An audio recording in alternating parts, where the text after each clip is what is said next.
तो इस प्रकार अत्यंत भावपूर्वक स्तुति श्री प्रहलाद जी ने श्री नृसिंह भगवान की। फिर उसके बाद श्री भगवान बोले, नृसिंह उवाच नैकान्तिनो मे मयि जात्विहाशिष आशासते मुत्र च ये भवद्विधाः अथापि मनवन्तरमेतदत्र दैत्येश्वराणामनुभुङ्क्ष्व भोगान्।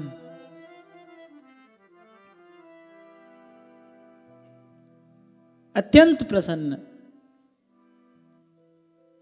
श्री नृसिंह भगवान बोले, प्रहलाद, तुम्हारे जैसे मेरे एकांत प्रेमी इस लोक अथवा परलोक की किसी भी वस्तु के लिए कोई कामना नहीं करते, परंतु फिर भी मेरी प्रसन्नता के लिए अधिक नहीं, और यहां भगवान कह रहे अधिक नहीं, केवल एक मनवंतर तक इस लोक में दैत्याधिपतियों के समस्त भोग स्वीकार कर लो। पता है एक मनवंतर कितना होता है?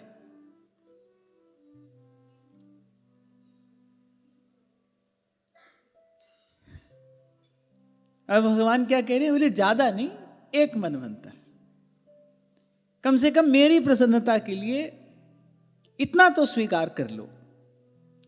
और यहां भगवान ने कहा मेरी प्रसन्नता के लिए।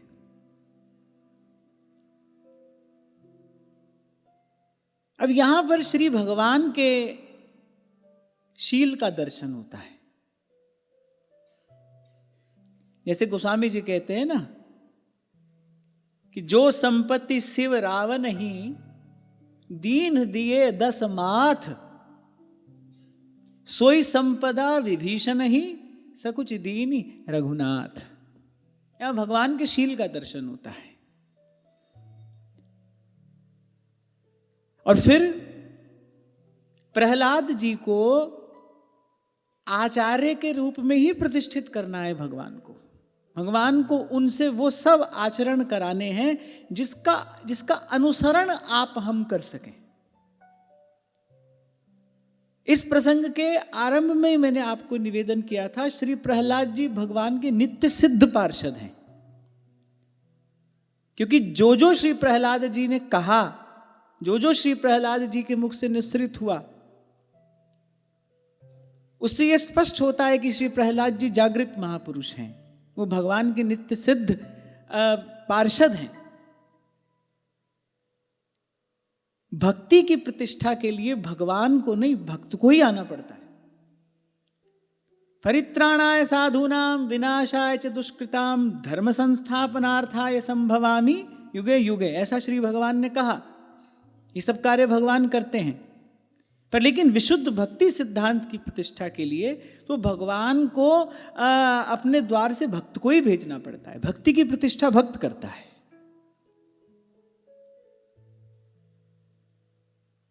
इसीलिए श्रीमद् गोस्वामी श्री नाभाजी महाराज भी जब मंगलाचरण करते हैं तो सबसे पहला प्रणाम किसको करते हैं? सबसे पहला स्मरण किसका करते हैं? भक्त भक्ति भगवंत गुरु चतुर नाम बपुए। क्योंकि ये जो सब सुख वैभव आनंद है ना, ये भक्त की ही तो कृपा है। इसीलिए श्री महाप्रभु जी ने सार की बात बस व्यास जी को कही और कहा, यह जिय जान श्याम श्यामा पद कमल संगी सिर नायो। व्यास जी अंतिम बात यही है। आत्मा का ये जो भी सुख आनंद जीव पाता है, किसकी कृपा है?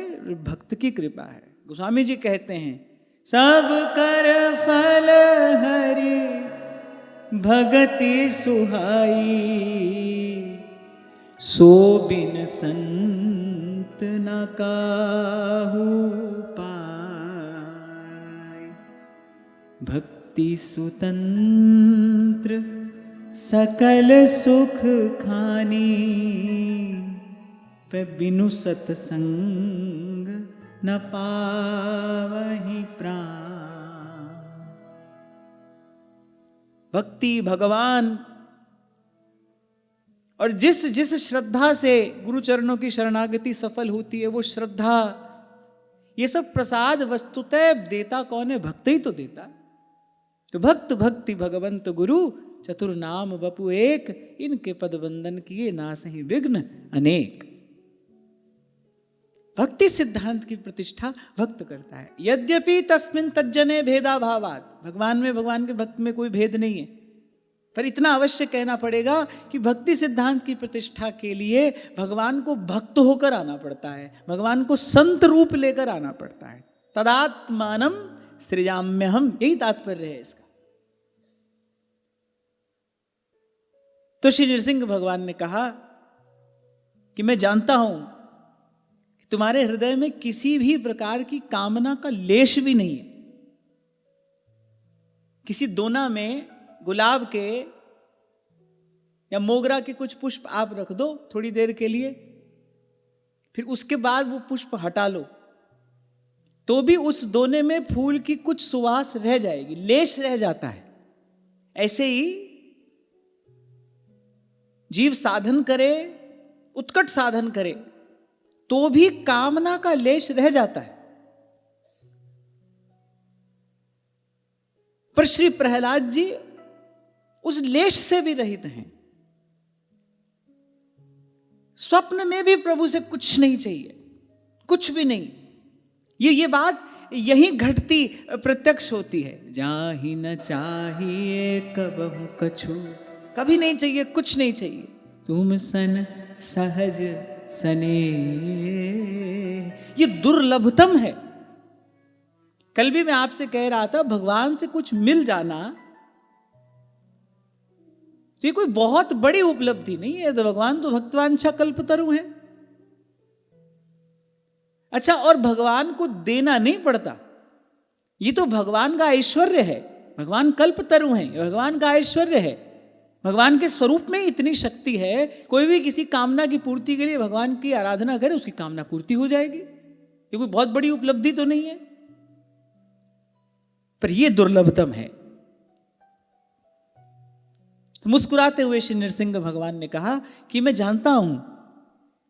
और श्री नृसिंह भगवान कह रहे हैं श्री प्रहलाद जी को, नैकांतिनो में मई जात्विहाशिष, जिसको भगवान ही अपना प्रेमी मान लें, माने अब कुछ और विचार करने की आवश्यकता नहीं है। हम तो अपने आप को ही भक्त कहते हैं ना, अभी भगवान ने तो हमारे विषय में कुछ कहा नहीं,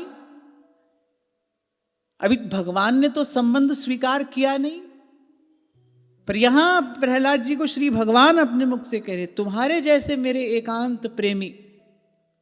नारद जी भक्ति सूत्र में कह रहे, भक्ता एकांतिनो मुख्या।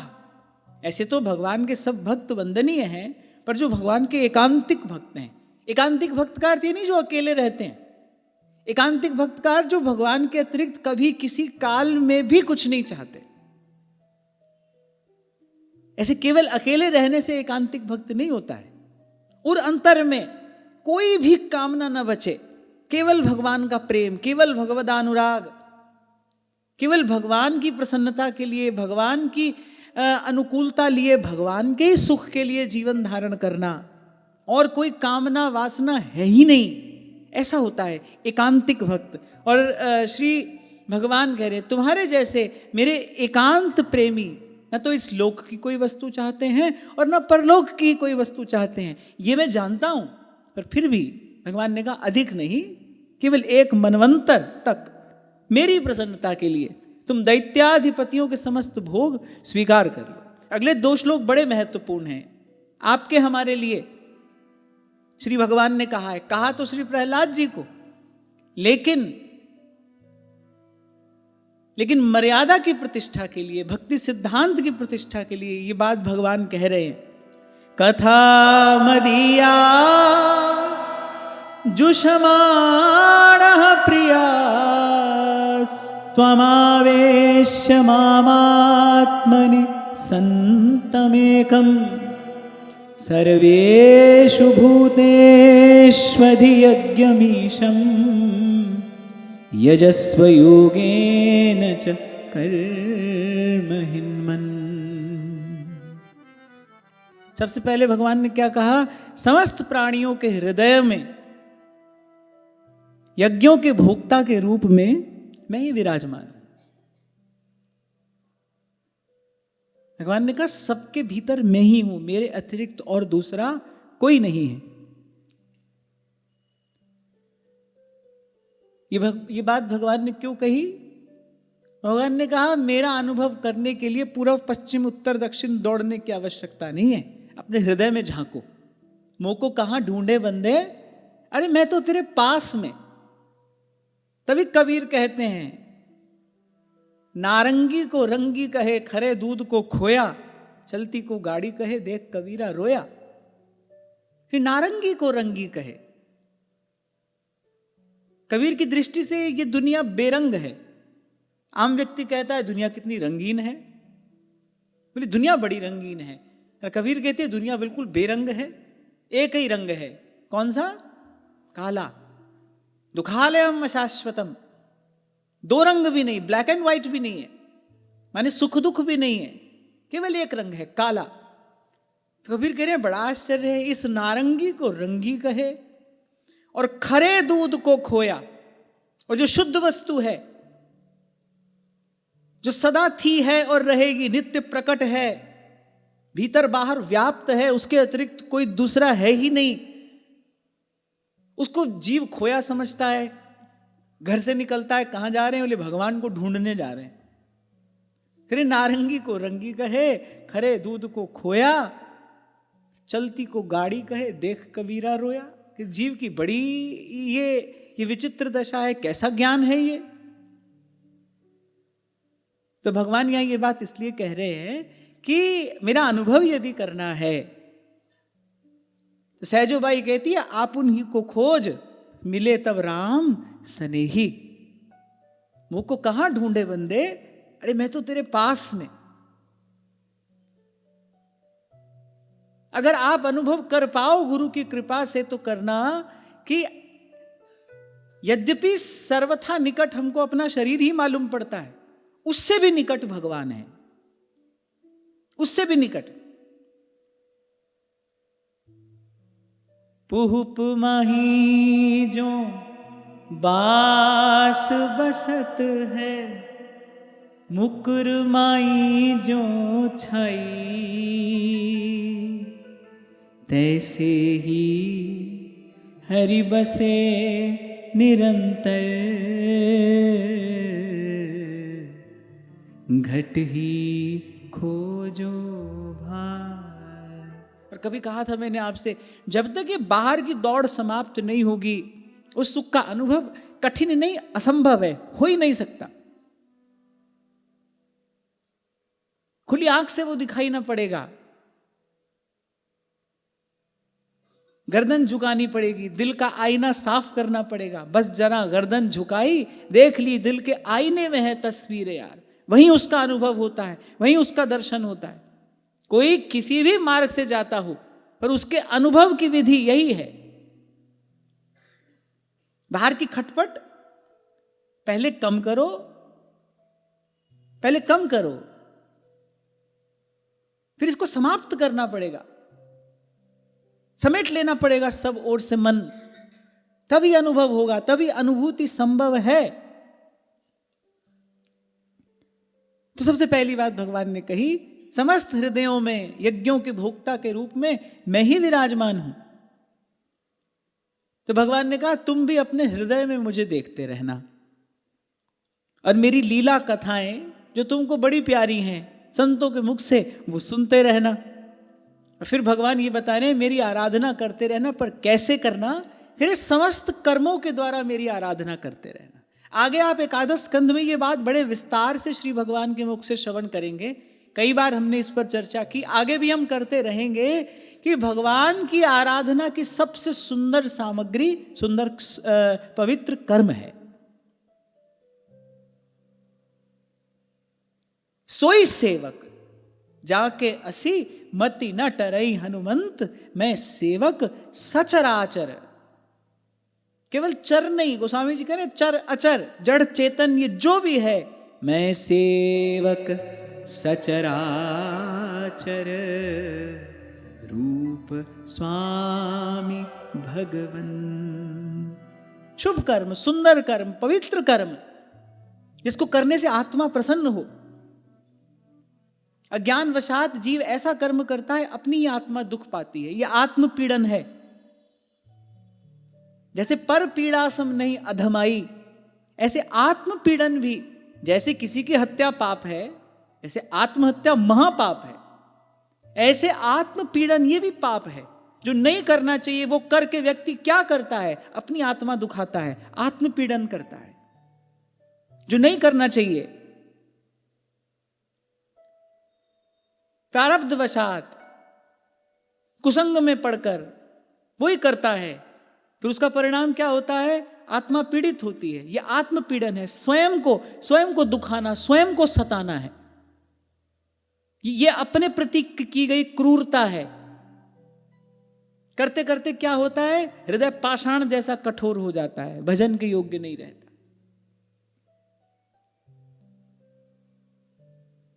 तो हरि को भजन, साधु की सेवा और सर्वभूत पे दाया। मेरी श्रद्धा तो इसी में है। सुंदर कर्मों से, शुभ कर्मों से, पवित्र कर्मों से भगवान की आराधना करें, सतत करते रहें। लाली मेरे लाल की जित देखूं तित लाल। कितनी सुंदर बात श्री रैदास जी महाराज कह रहे हैं। तीरथ व्रत को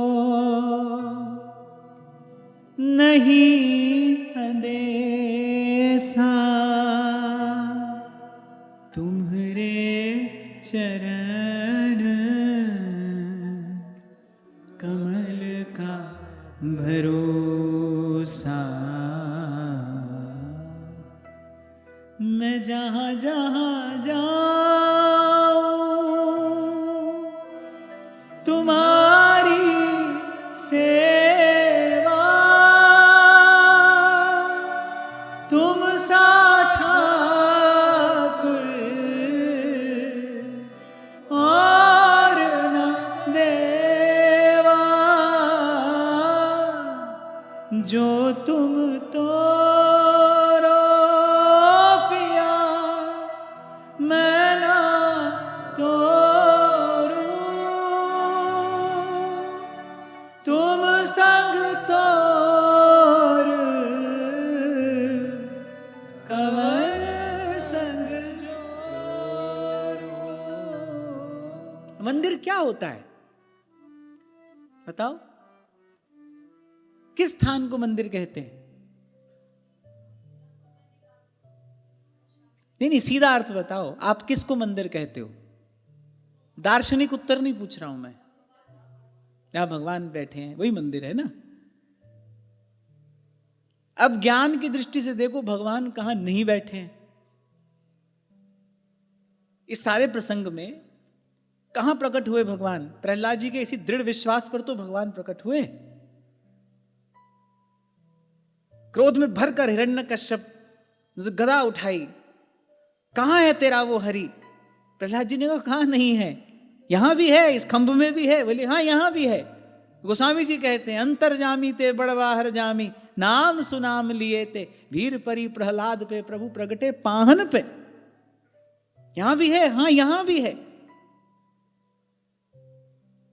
देखो ये इतना कहना सुनना जो हो रहा है, कुछ वृत्ति बदले तब तो इसका कुछ लाभ है। व्यवहार में इस भावना का दर्शन हो तब तो ये सफल है, सार्थक है। तो आपने उत्तर दिया जहां भगवान विराजमान होते हैं वो स्थान मंदिर होता है। अब सोचो भगवान कहां विराजमान नहीं होते हैं,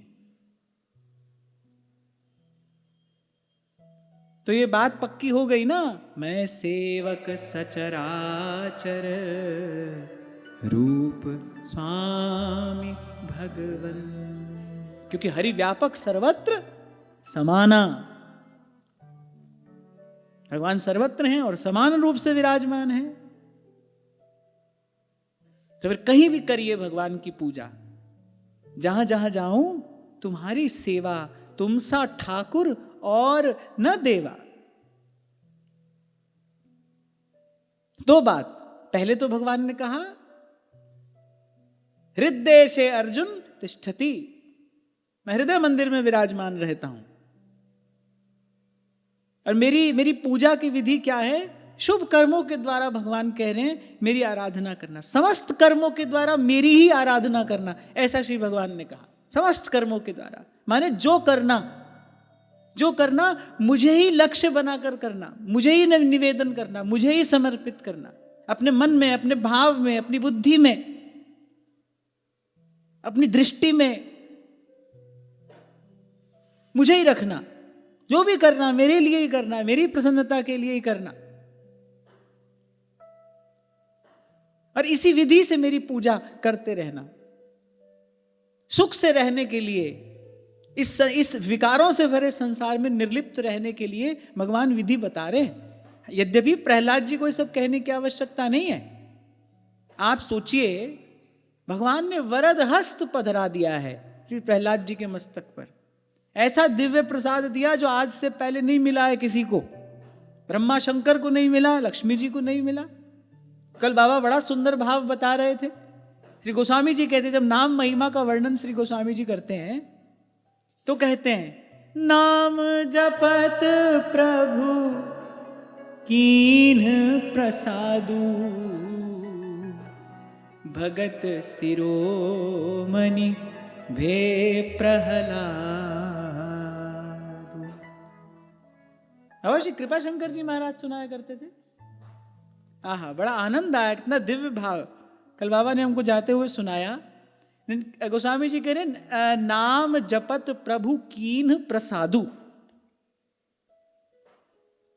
और भगत शिरोमणि भे प्रहलादु। नाम महिमा गोस्वामी जी गा रहे हैं मानस के आरंभ में, मंगलाचरण में। सब नामनिष्ठ संतों का गोस्वामी जी स्मरण करते हैं। करीब नाम की महिमा क्या है? नाम जपत प्रभु कीन प्रसादु, भगत शिरोमणि भे प्रहलादु। बोले प्रहलाद जी के साथ एक ऐसी घटना घटी है, प्रहलाद जी को कुछ ऐसा प्रसाद मिला है जो आगे पीछे किसी को नहीं मिला। बोले नाम जपत प्रभु कीन प्रसादु, माने प्रहलाद जी को प्रसाद कर दिया। अच्छा, प्रसाद कैसे किया जाता है? आपने अमनिया धरा ठाकुर जी के सन्मुख, ठाकुर जी प्रसाद कैसे करेंगे?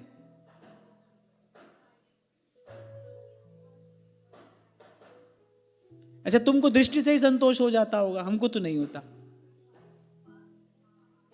जिसको दृष्टि से संतोष हो जाता है, माने जिसके मन में ये भाव है भगवान दृष्टि से प्रसाद करते हैं, उसको भगवान दृष्टि से ही प्रसाद करेंगे। उसके लिए उनको अधिक परिश्रम करने की आवश्यकता भी नहीं है। लेकिन जिसको ये है कि भाई पाएं आरोग्य, तो पाएंगे आरोगेंगे। आपने अमनिया सन्मुख धरा, चख ले तो प्रसाद होगा ना। चखा भगवान ने तो ही तो प्रसाद होगी वस्तु। तो प्रहलाद जी को तो श्री ठाकुर जी ने प्रसाद कर दिया। कैसे? गोद में बिठाकर चाटा है श्री नृसिंह भगवान ने श्री प्रहलाद जी। ऐसा ना आज से पहले कभी हुआ, न किसी भक्त पर ऐसी कृपा हुई, न आगे होगी। इसीलिए गोस्वामी जी क्या कह रहे हैं? आहा, गोस्वामी जी की बोलन भी क्या अद्भुत है। नाम जपत प्रभु, अगर गोस्वामी जी कहते दीन प्रसादु, नाम जपत प्रभु दीन प्रसादु, तो फिर तो यह अर्थ होता कि भगवान ने अपनी प्रसन्नता प्रदान की। नाम जपते श्री प्रहलाद जी को भगवान ने अपनी प्रसन्नता प्रदान की। पर गोस्वामी जी ने यह नहीं कहा नाम जपत प्रभु दीन प्रसादु, नाम जपत प्रभु कीन प्रसादु। प्रहलाद जी को प्रसाद कर दिया।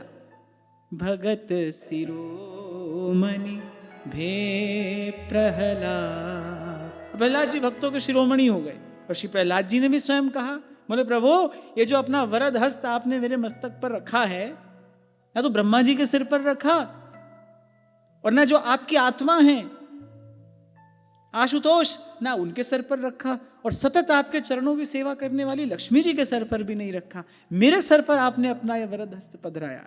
इतने प्रसन्न हो गए हैं श्री प्रहलाद जी पर भगवान अपनी गोद में बैठाकर फिर जिह्वा से चाटा है भगवान ने। इतना प्रेम उमड़ा है, इतना वात्सल्य उमड़ा श्री प्रहलाद जी को देखकर। क्षमा मांगी भगवान ने, मुझे आने में विलंब हो गया, इस दुष्ट ने तुझे कितना कष्ट दिया, मुझे पहले ही आ जाना चाहिए था, मुझे आने में विलंब हो गया।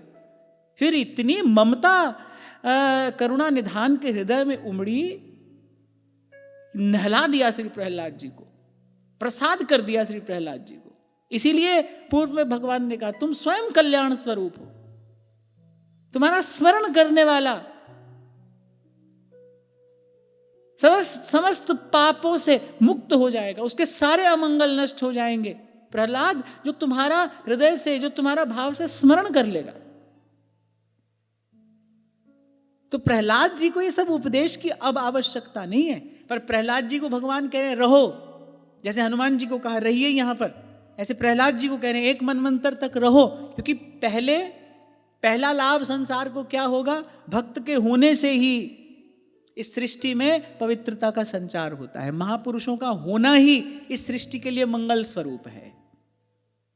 महापुरुष नहीं होंगे, संत ना होते जगत में, फिर तो भाई काम क्रोध राग द्वेष मद मात्सर्य की अग्नि में संसार जल जाएगा।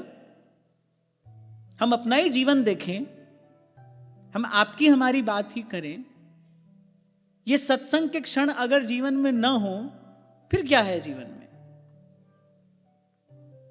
एक बात तो स्वीकार करनी पड़ेगी, धाम वास का सुख भी सत्संग के ही साथ में है, सत्संग के साथ धामवास का सुख है। तो एक तो भगवान रखना चाहते हैं ऐसे भक्तों, ऐसे संतों को इस संसार में, क्योंकि प्रभु जानते हैं, मूढ़ जीव तो ये बात नहीं जानता, वो तो स्वयं कोई कर्ता माने बैठा है, उसको तो लगता है मेरे ही किए सब हो रहा है। पर भगवान जानते हैं कि ये धरती इन्हीं संतों की कृपा से टिकी है, स्थिर है। ये जो ठंडी हवा चलती है, ये फल फूल उत्पन्न होते हैं, ये संतों की कृपा है, ये संतों के होने से है, इनका होना ही मंगल है, इनका होना ही उत्सव है। तो एक तो भगवान की इच्छा होती है कि भक्त रहे, थोड़ा और रहे। मीरा जी जब बहुत व्याकुल हो गई, जब अतिशय व्याकुल हो गई, कहा करूं कछु बस नहीं मेरो, पांख नहीं उड़ जावन की, इतनी व्याकुलता जब हो गई, तब भी द्वारिकाधीश ने कहा कुछ काल और रहिए, आपके रहने मात्र से, आपके इस पवित्र देह से स्पर्श करके जो वायु जाती है ना, वो भी जिन जीवों का स्पर्श करती है उनके अशुभ नष्ट होते हैं, उनको शांति मिलती है। संत के दर्शन से, संत के सानिध्य से, संत की सेवा से, संत की वाणी से, संत के भाव से, ये त्रिताप से तप्त जीव शांति पाता है ना। तो श्री भगवान ने कहा कि नहीं रहो, कुछ काल रहो यहां पर, फिर आ जाना मेरे पास। अच्छा, फिर प्रहलाद जी के ब्याज से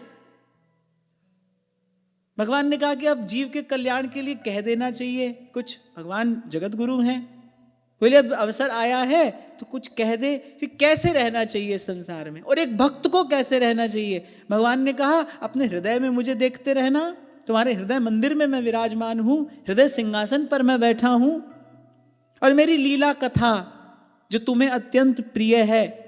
भक्ति का ये लक्षण है, भगवद वार्ता में सहज प्रियता होती है।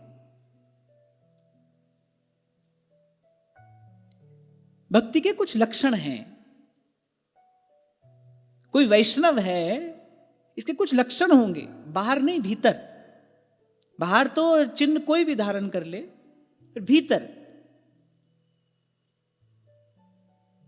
किसी की पीड़ा देखकर हृदय व्याकुल हो जाएगा, पीर पराई जाने रे, फिर पर दुखे उपकार करे, उपकार करेगा, किसी का दुख देखकर द्रवित हो जाएगा, उपकार करेगा, अपना सुख उस पर न्योछावर कर देगा, लेकिन उसका यश आप नहीं लेगा। मुझसे भया न होएगा साहेब करता मुँह। आपको कहा था ना मैंने, नरसिंह जी ने ये पद गाया, ये सब वैष्णव के लक्षण है। ये हो तो वैष्णव है, वैष्णव जन तो तेने कहिए, इसीलिए उन्होंने स्पष्ट कर दिया, ये हो तो फिर वैष्णव है। एक और भी गुण होता है वैष्णव का, बिनु छल विश्वनाथ पद नेहु, ऐसा गोस्वामी जी कहते हैं। निष्कपट भाव होना चाहिए किनके चरणों में? बिन छल विश्वनाथ पद नेहु, उसके शिव के चरणों में। जो वैष्णव होगा ना, भगवान की शुद्धा भक्ति जिसके हृदय में होगी, शिव के चरणों में उसकी निष्कपट प्रीति सहज होगी ही। उसको प्रयास नहीं करना पड़ेगा, कह सुनकर उसको ये भाव लाना नहीं पड़ेगा, सहज ही उसकी प्रीति। बिन छल विश्वनाथ पद नेहु। तो ऐसे भक्ति के कुछ लक्षण हैं, वैष्णव में होते ही हैं, सहज होते हैं, वहीं से पता चलता है कि अनेक जन्मों के अर्जित पुण्य हैं इसके पास, इसकी भक्ति परिपक्व है, भक्ति के लक्षण प्रकट हैं। पीर पराई जाने रे, पर दुखे उपकार करे, सोए मन अभिमान न आने रे। सकल लोकमा सौने वंदे, निंदा ना करे केनी रे। वाच काछ मन निश्चल राखे, धन धन जननी तेरी रे। वैष्णव जन तो तेने कहिए, पीर पराई जाने रे। सकल लोक में सौने मंदे, कल हम बात कर रहे थे ना, कुकर सुकर जो भी आए उसको वो दिखाई नहीं पड़ रहा है, उसकी दृष्टि में कुछ और है। जित देखूं तित लाल, सकल लोक में सौने वंदे, निंदा ना करे केणी रे। किसी की भी निंदा भगवान की निंदा है। भक्त भगवान की निंदा कैसे कर सकता है? कहे अपने आप को भक्त और भगवान की निंदा करे, कैसे हो सकता है? किसी की भी निंदा भगवान की निंदा है, क्योंकि भगवान अपने मुख से कह रहे हैं, श्रीमुख से भगवान ने कहा, समस्त हृदयों में यज्ञों के भोक्ता के रूप में मैं ही विराजमान हूं। एक बात भगवान कह रहे हैं, एक बात हमारा मन हमारी बुद्धि हमको बताती है, किसकी बात माननी चाहिए। मानो, क्या झंझट है, क्यों नहीं मानते? मानता व्यक्ति अपने मन की है, जो बुद्धि उसको दिखाती है सिखाती है वही करता है, उसी मार्ग पर चलता है। एक बात भगवान कह रहे भाई सब में मैं हूं, फिर एक बात हमारा मन कहता है नहीं ये तो अपना है, ये पराया है, ये मित्र है, ये शत्रु है। बुद्धि कहती है इससे ऐसा व्यवहार करना चाहिए, इससे ऐसा व्यवहार करना चाहिए, इसको बढ़िया वस्तु देनी चाहिए, इसको साधारण वस्तु देनी चाहिए। ये भेदभाव हम करते हैं ना अपने जीवन में, अपने व्यवहार में। तो मान किसकी रहे हैं? भगवान की मान रहे हैं या अपने मन की मान रहे हैं? तो बताओ, मनमुख हुए कि सन्मुख हुए? सन्मुख हुए कि मनमुख हुए? मनमुख हुए ना। फिर मनमुख को सुख कैसे मिले? अभी तो भगवान के सन्मुख ही नहीं हुए। तभी आपसे 2 दिन पहले कह रहा था, आत्मचिंतन करते रहना चाहिए, आत्मविश्लेषण करते रहना चाहिए, कसौटी पर अपने आप को कसते रहना चाहिए। कहाँ हैं हम, कैसे हैं हम, क्या हैं, कहाँ तक चलकर आए हैं, 2 कदम चले भी हैं कि नहीं चले, कि वहीं अटके हैं। यही सब देखकर आपको कहता हूं, अपने लिए कहता हूं कि भाई जैसा मन भगवान में लगना चाहिए ऐसा तो अभी हमारा लगा नहीं, ऐसा लग जाना चाहिए। और सुनने वाले का लगे ना लगे, पर कहने वाले पर तो और जिम्मेदारी है, का तो लगना ही चाहिए। वैसे तो लग जाए तो कहना चाहिए। ये जो सब बात हम आपको कहते हैं, ये बात हमारे जीवन में आ जाए तब हमको आपको कहनी चाहिए।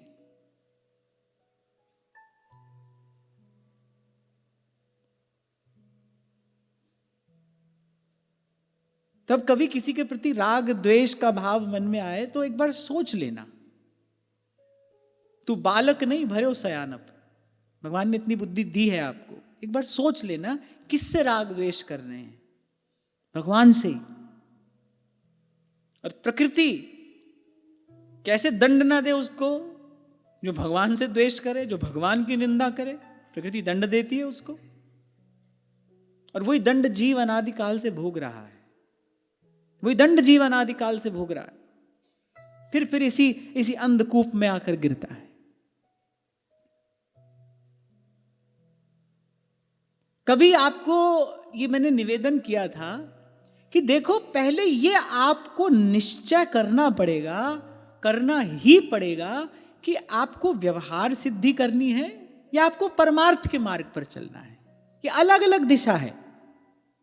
अगर व्यवहार सिद्धि करनी है फिर तो देखो, फिर तो भेद बुद्धि से ही कार्य होगा। व्यवहार सिद्धि तो उसी से होगी। व्यवहार शुद्धि नहीं कह रहा मैं, व्यवहार सिद्धि। फिर तो देखना पड़ेगा, हाँ भाई किसने कितना दिया उसको उतना ही दो। व्यवहार तो ऐसे ही चलता है। व्यवहार में तो भाई जितना गुड़ डालो उतना ही मीठा होता है, जितना डालोगे उतना मीठा होगा। पर अगर परमार्थ के मार्ग पर चलना है, अगर लक्ष्य भगवान है, अगर ये सोचा है कि भाई यहां जो हो सो हो, अपने को तो प्रभु चरणों का प्रेम, प्रभु चरणों की प्रीति, हमको तो हरि भक्ति प्राप्त करनी है, फिर तो रास्ता जो संत बता रहे हैं ना, सकल लोकमा सौने वंदे, निंदा ना करे केनी रे, वाच काछ मन निश्चल राखे। वाच काछ मन निश्चल राखे। वाच माने वाणी, काछ माने काया, और मन वचन कर्म निश्चल रखे। धन धन जननी तेरी रे, वैष्णव जन को तले कही। तो भगवान ने कहा समस्त कर्मों के द्वारा मेरी आराधना करना और इस प्रकार अपने प्रारब्ध कर्म का क्षय कर देना। भगवान के सर पर हाथ रखने के बाद भी क्या प्रारब्ध कर्म रह सकता है? नहीं। तो माने प्रहलाद जी को तो भगवान हमारे लिए छोड़कर जा रहे हैं।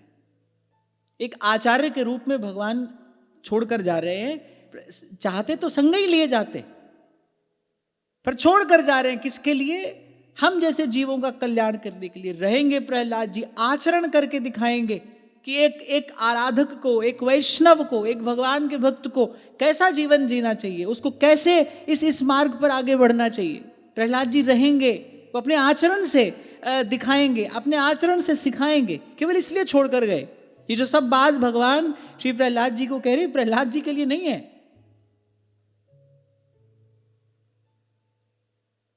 प्रहलाद जी के लिए नहीं है। पर कुछ भी कहना हो तो अपने को ही कहा जाता है ना। पराये को भी कोई बात कहनी हो तो कहीं अपने को जाती है, पराया सुन लेता है, बुद्धिमान हो तो समझ लेता है। तो ऐसे ही भगवान प्रहलाद जी से कह रहे हैं ऐसे करना, ऐसे करना। फिर भगवान कह रहे हैं कि इस प्रकार समस्त कर्म मुझको समर्पित करते हुए अपने प्रारब्ध कर्मों का क्षय कर देना, तुम्हारा प्रारब्ध नष्ट हो जाएगा। कहीं किसी भी प्रकार से ऐसा संभव नहीं है कि अभी भी प्रहलाद जी का प्रारब्ध कर्म शेष हो, ऐसा नहीं है। तो आपको जो मैंने निवेदन किया ना, ये तो हम पर कृपा की भगवान ने, जगत पर कृपा की है जगतपति ने, कि भाई ऐसा भक्त कुछ काल रहे, भक्तिपूर्ण आचरण करे, करके दिखाए, सिखाए। क्योंकि महाजनो येन गतः सपन था। आप सोचो, महापुरुष आते ही नहीं संसार में, भक्तिपूर्ण आचरण करके दिखाते ही नहीं, तो फिर हम सब सीखते कैसे? कई बार आपको मैंने निवेदन किया, उपदेश का प्रभाव नहीं पड़ता है ना। उपदेश से तो, अगर कोरा उपदेश है तो फिर तो मनोरंजन होगा थोड़ी देर का। अगर केवल उपदेश है, माने आचरण शून्य यदि उपदेश है, फिर उससे केवल मनोरंजन होता है, कोई आध्यात्मिक उन्नति नहीं होती, न कहने वाले की न सुनने वाले की। कहत सुनत दशा हृदय नहीं आवे। आचरण से परिवर्तन होता है। बहुत ऐसे संत आपको दर्शन आप कर सकते हैं जिनके जीवन में उपदेश नहीं है, उपदेश नहीं करते, पर उनके जीवन में वो पवित्रतम आचरण है। उनकी दृष्टि, उनका एक शब्द किसी का जीवन बदल देता है। तो उपदेश इतना महत्वपूर्ण नहीं है, आचरण हो। अच्छा, और वैसे भी मैं कहता हूं ये चिंता हमारे मन में है ही क्यों कि हम किसी का कल्याण कर दें। श्री स्वामी रामसुखदास जी महाराज कहते थे, पूज्य श्री पंडित जी महाराज तो बार बार कहते थे, अरे बोले जाको संसार है वो देखेगो, हम तो वाय देखेंगे, हम संसार को क्यों देखेंगे। अरे वो जाको संसार है वो देखेगो, वो संभालेगो। पूज्य श्री पंडित जी महाराज तो कहते थे, हम में ये सामर्थ्य ना है भैया, हम जे कारज ना कर सकें, सर्व समर्थ होते हुए, सर्वज्ञ होते हुए। वो कहते थे ना भैया, हम में ये सामर्थ्य ना है, ये तो जाको संसार है वो देखेगो। कहने का तात्पर्य है, जो भक्त है ना उसकी दृष्टि केवल भगवान पर है, उसके मन में कई विचार है ही नहीं। यद्यपि उसके होने मात्र से कितनों का उद्धार हो जाता है, उसका आचरण प्रमाण हो जाता है, उसका आचरण मार्ग बन जाता है जिस पर चलकर कोई भगवान तक पहुंच जाता है, लेकिन उसके अपने मन में ऐसा कोई भाव, ऐसा कोई विचार नहीं होता कि मैं किसी का कल्याण कर दूं। वो इस विचार से सर्वथा मुक्त होता है। उसके मन वचन कर्म में तो केवल उसके प्राण प्रियतम है, उसके जीवन धन है। प्रभु जी तुम घन बन हम मोरा, प्रभु जी तुम घन बन हम मोरा। जैसे चितवत चंद चकोरा, जैसे चितवत चंद चकोरा, जैसे चितवत चंद चकोरा, जैसे चितवत चंद चकोरा। प्रभु जी तुम मोती हम धागा, प्रभु जी तुम मोती हम धागा। जैसे सोनहि मिलत सुहागा, जैसे सोनहि मिलत सुहागा। प्रभु जी तुम स्वामी हम दासा, प्रभु जी तुम स्वामी हम दासा। ऐसी भक्ति करे रैदासा, ऐसी भक्ति करे दासा। अब कैसे छूटे नाम रट लागी, अब कैसे छूटे नाम रट लागी। अब कैसे छूटे नाम रट लागी। अब कैसे छूटे नाम रट लागी। राम कृष्ण हरि जय जय, राम कृष्ण हरि। राम कृष्ण हरि जय जय, राम कृष्ण हरि। राम कृष्ण हरि जय जय, राम कृष्ण हरि। राम कृष्ण हरि जय जय, राम कृष्ण हरि। राम कृष्ण हरि जय जय, राम कृष्ण हरि। राम कृष्ण हरि जय जय, राम कृष्ण हरि। राम कृष्ण हरि जय जय, राम कृष्ण हरि।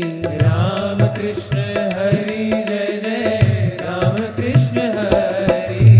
राम कृष्ण हरि जय जय, राम कृष्ण हरि। राम कृष्ण हरि जय जय, राम कृष्ण हरि। राम कृष्ण हरि जय जय, राम कृष्ण हरि।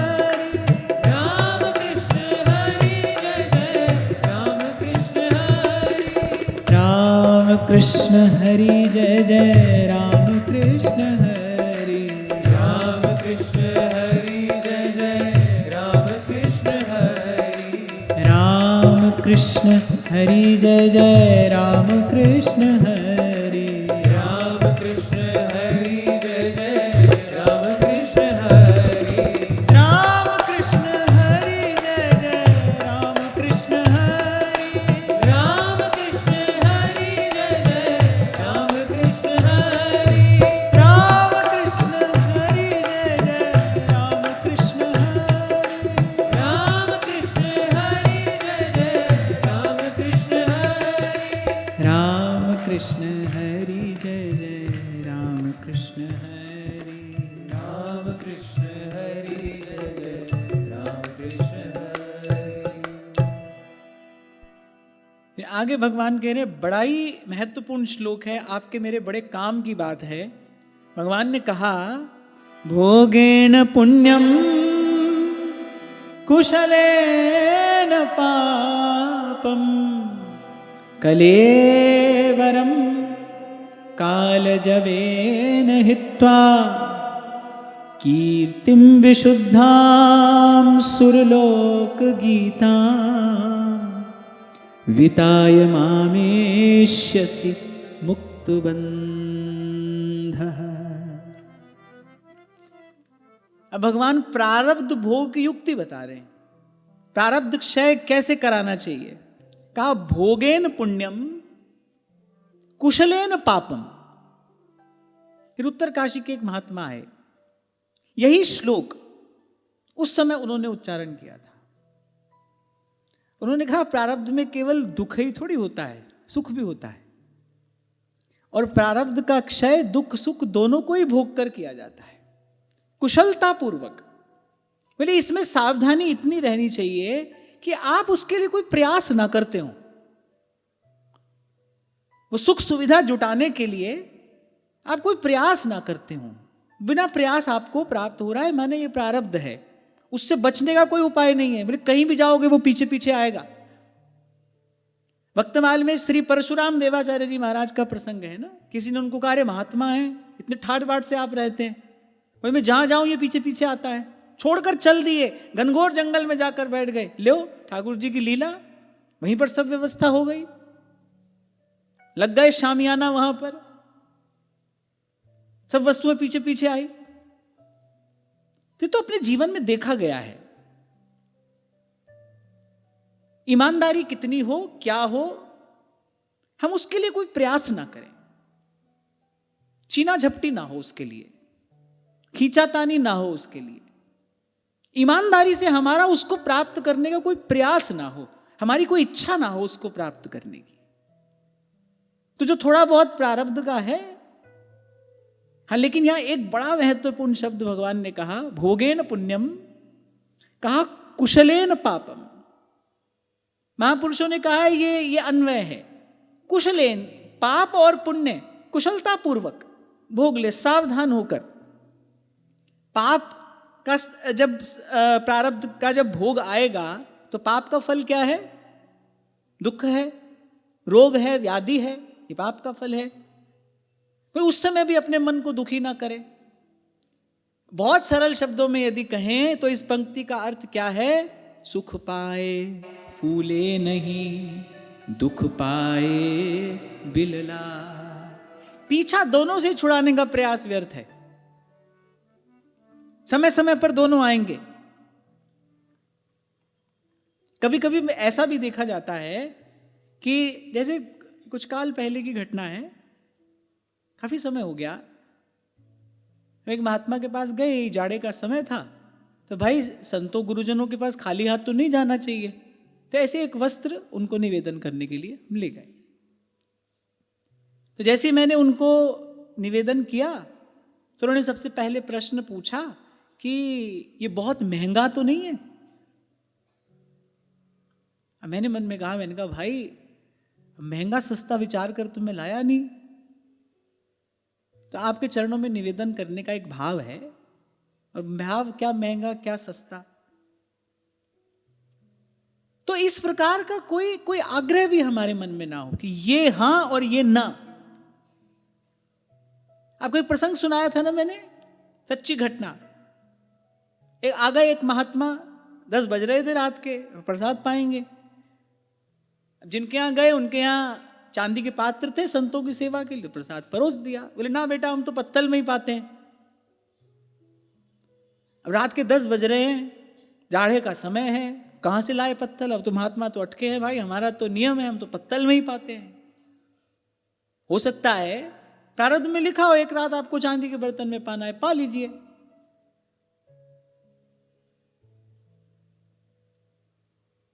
है ना? घर बार छुड़ाया तो फिर छोड़कर बैठे, जिधर मोड़ दिया मुख वही मोड़ कर बैठे, गुदड़ी जो उड़ाई तो वही ओढ़ कर बैठे।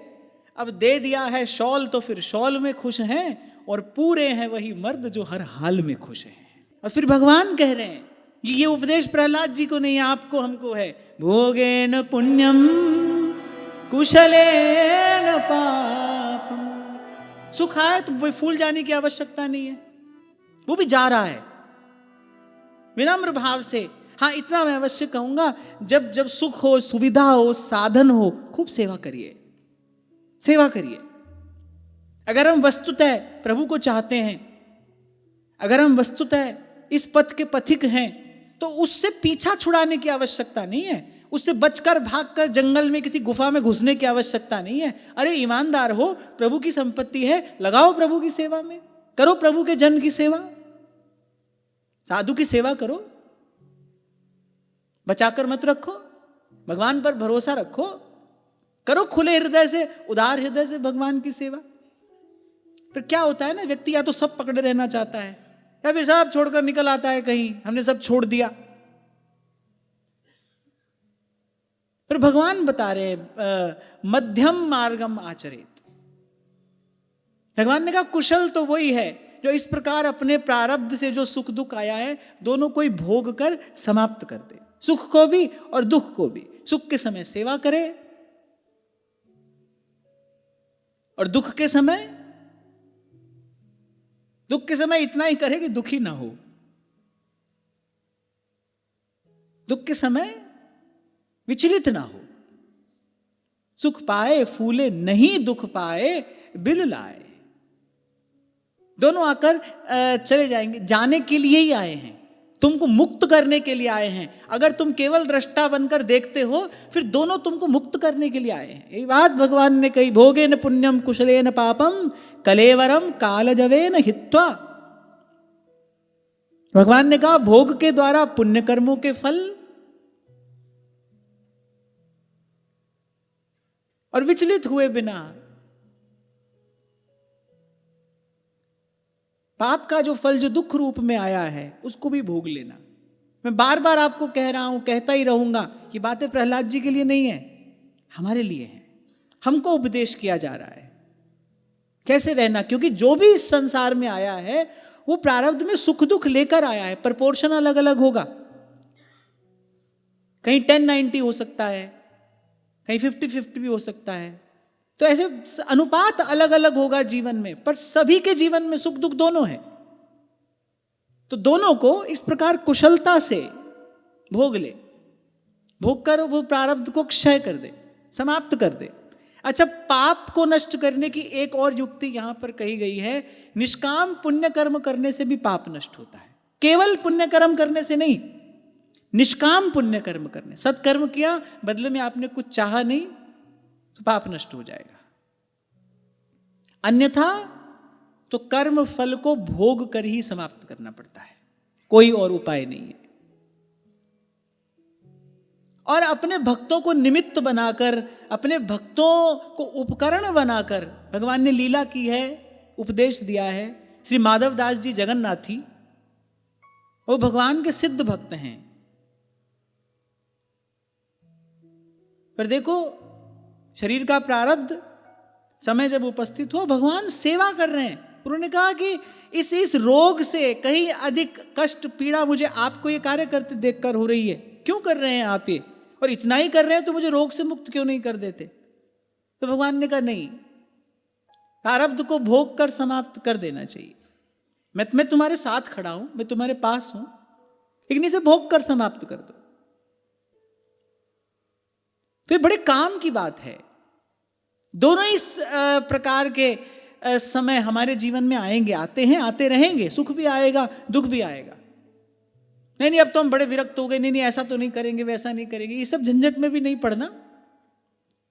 मैं तो एक बात कहता हूं भाई, आग्रह की ग्रंथि मन में न पड़ जाए बस कि ऐसा ही करना है, ये नहीं होना चाहिए।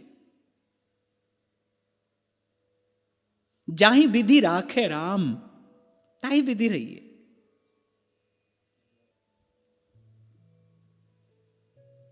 तो वो उत्तरकाशी से वो महात्मा आए थे, कुछ काल रहे। तो उन्होंने ये बात, ये मुझे जब मैंने श्लोक उनके मुख से श्रवण किया तो ये बात रह गई कहीं भीतर, माने समझ में आ गई, ये सिद्धांत हृदयंगम हो गया। तो ये प्रसंग उपस्थित हुआ तो मुझे वो बात स्मरण आ गई। यही श्लोक उन संत ने उच्चारण किया था, भोगेन पुण्यम कुशलेन पापम कलेवरम कालजवेन हित्वा। लेकिन जो कुशल नहीं होगा,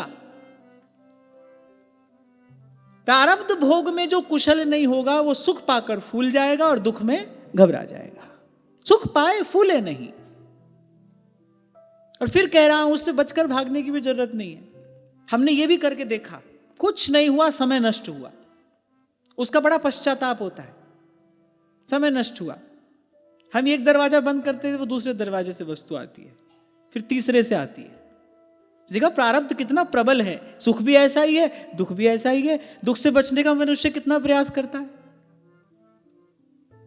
कहां गाड़ गाड़ कर धन रखता है, पर अगर भाग्य में दारिद्र्य लिखा है भाई तो वो आएगा, उससे बचा नहीं जा सकता, वो तो आता है। तो इसलिए मुझे लगता है भाई ये सब छोड़ने पकड़ने का झंझट व्यर्थ है। नाम की डोर पकड़िए और सुमरिए नाम रूप बिन देखे, आवत हृदय स्नेह बिसेखे। नाम की डोर पकड़िए, ये पकड़ने योग्य वस्तु है। मैं तो सदा से आपको यही निवेदन करता आया हूं ना, आप नाम की डोर पकड़ो।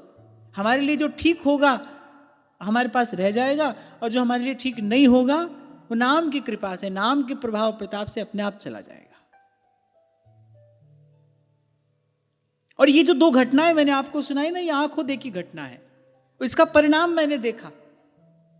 अब रात को महात्मा कह रहे पत्तल लाओ, चांदी के बर्तन में हम नहीं पाएंगे, हम तो विरक्त महात्मा हैं, पत्तल लाओ।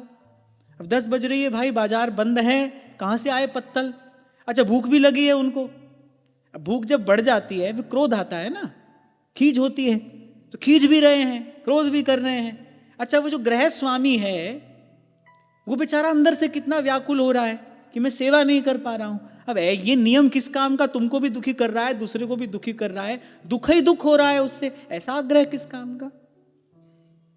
तो गुदड़ी जो उड़ाई तो वही ओढ़ कर बैठे, अब दे दिया है शॉल तो फिर शॉल में खुश हैं, और पूरे हैं वही मर्द जो हर हाल में खुश हैं। और एक और बात मैं बड़ी विनम्रता पूर्वक आपको कह रहा हूं, ये बड़ा कठिन है, ये बहुत कठिन है।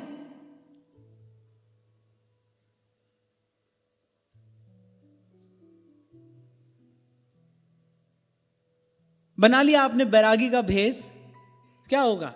अरे उल्टे जय जयकारी तो हो रही है, खूब प्रणाम पूजा ही तो मिल रहा है। क्या पता है आपको, हमको क्या पता, क्या पता किसी बहुत संपन्न समृद्धि के बीच में रहता हुआ भी कोई अपने भाव को छिपाता हुआ भगवान का भजन कर रहा हो, हम क्या जाने। भक्तमाल में प्रसंग है ना, कैसी उस राजा की भक्ति, जिह्वा पर कभी भगवान का नाम भी नहीं आया, उसकी पत्नी को ही पता नहीं है, जो स्वयं भक्ता है उसको नहीं पता है कि भगवान का भक्त है, उसको इसी बात का दुख है कि सब ठीक है पर भगवान का भजन नहीं है, भगवान की भक्ति नहीं है। एक बार निद्रा में बस वो नाम प्रकट हो गया, उस राजा ने कहा अब जीवन धारण क्या करना, भक्ति प्रकट हो गई, हमारी भक्ति प्रकट हो गई, अब इस जीवन का क्या मूल्य रहा, अब जीवन धारण करने का क्या लाभ। कैसे अद्भुत प्रसंग है, बुद्धि नहीं जाती वहां तक, हमारी बुद्धि तो इसकी कल्पना नहीं कर सकती।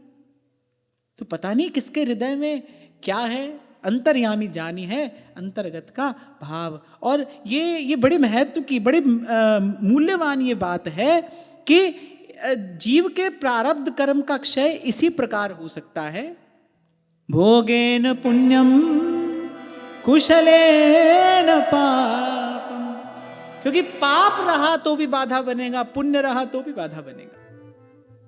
महारास के समय जब श्री ठाकुर जी ने वेणु नाद किया, कुछ गोपियां रह गई, श्रवण किया ना हमने प्रसंग, कुछ तो सीधे पहुंच गई, कुछ रह गई। वो जो रह गई क्या कारण था? जो रह गई उनमें से कुछ का पुण्य भोग शेष था, कुछ का पाप भोग शेष था।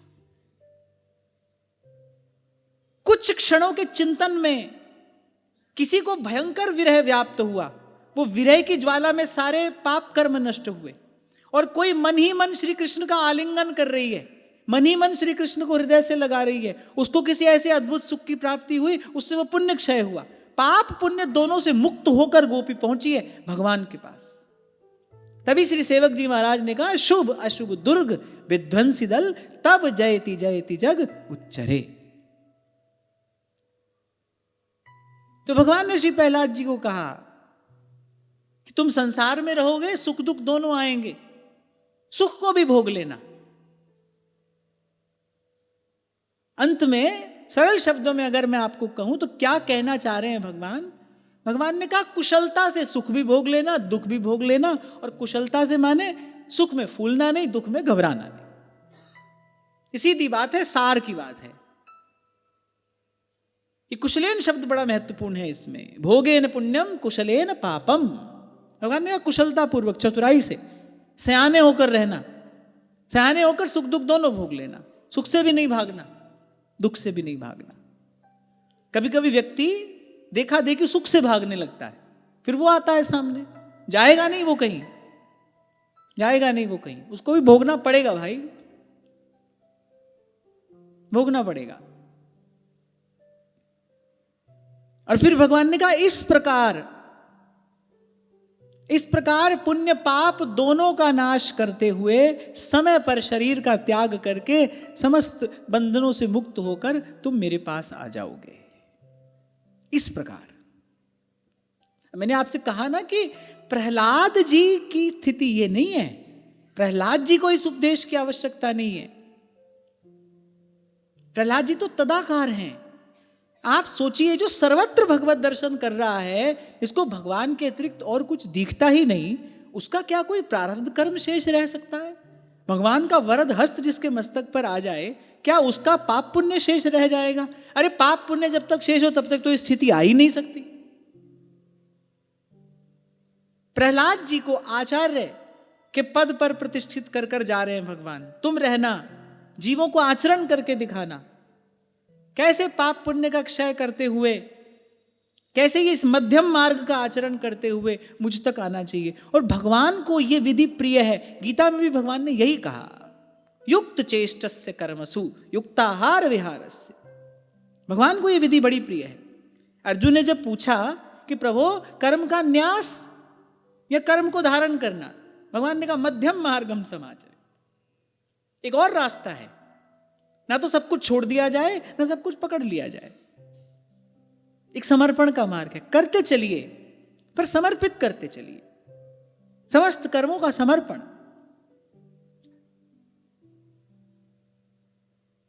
आपसे कहा था ना मैंने, एक आपकी हमारी क्रिया शक्ति है, एक हमारी भाव शक्ति है। भाव शक्ति से भजन होगा, लेकिन वो जो क्रिया शक्ति है, जब तक वो रूपांतरित नहीं हो जाती भाव शक्ति में, तब तक कुछ ना कुछ करना पड़ेगा। वो आपसे कराएगी, करे बिना आप रह नहीं सकोगे। सभी का यह अनुभव होगा कि एक आसन पर बैठकर जप करने से सरल है उठते बैठते चलते फिरते जप करना। ठीक कह रहा हूं मैं? ऐसा क्यों है? ऐसा इसीलिए है क्योंकि जब आप बैठते हैं एक आसन में, तब आपकी भाव शक्ति वो तो भजन में लगी है, लेकिन वो जो क्रिया शक्ति है उसको नियोजित करने के लिए कोई द्वार आपने खुला नहीं रखा। अब वो हलचल कर रही है। अब बैठना बड़ा कठिन पड़ रहा है, 15 मिनट बैठना बड़ी मुसीबत है। आंख बंद करके जब माला हाथ में लेके 15 मिनट बैठना बड़ा कठिन है। लेकिन उठते बैठते से चलते फिरते इससे बोलते बतलाते आप 15 घंटे भी वो काम कर लोगे, हाथ में माला चलती रहेगी, कभी इससे बतला लिए, कभी ये काम कर लिया और लगा खूब भजन हो रहा है।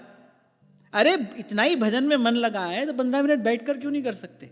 मेरुदंड सीधा हो, नासिकाग्र पर दृष्टि हो, ऐसे 15 मिनट बैठकर देखो। 15 तो मैं बहुत अधिक समय कह दिया मैंने, पर मैं आपको कारण बता रहा हूं क्यों नहीं होता है ऐसा।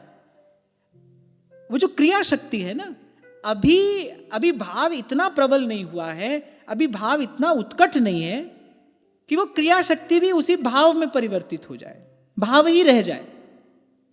इसलिए उसको भी कहीं पर उसका निवेश करना पड़ेगा, because energy can neither be created nor destroyed. आप उसको नष्ट नहीं कर सकते, वो तो है।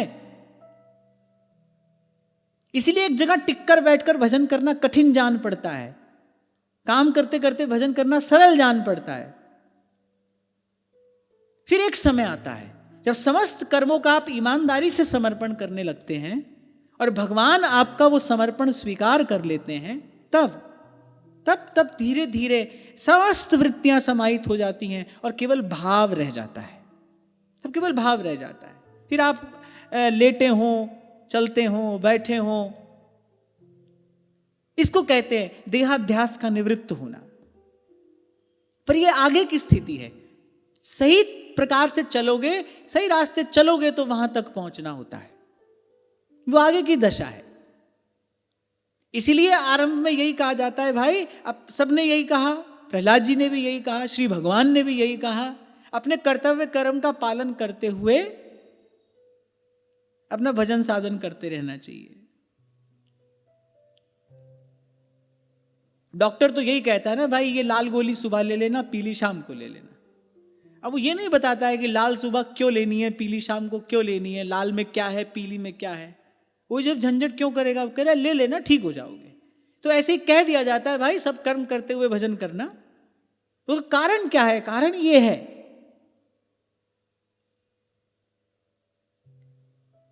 योग के ग्रंथों में बड़ा विस्तार से इस पक्ष को कहा गया है। एक हमारी क्रिया शक्ति है, करने की शक्ति, एक भाव शक्ति है। वो भाव से भजन होता है, पर वो जो क्रिया शक्ति है अभी वो बची है, अभी वो भाव में ट्रांसफॉर्म नहीं हुई है, अभी उसका ट्रांसफॉर्मेशन नहीं हुआ है। उसको जब तक पूर्ण रूपेण सेवा में नहीं लगाओगे वो भाव नहीं बनेगा, वो भाव में रूपांतरित नहीं होगी, ट्रांसफॉर्म नहीं होगी। और जब तक वो है तब तक कर्म करना पड़ेगा।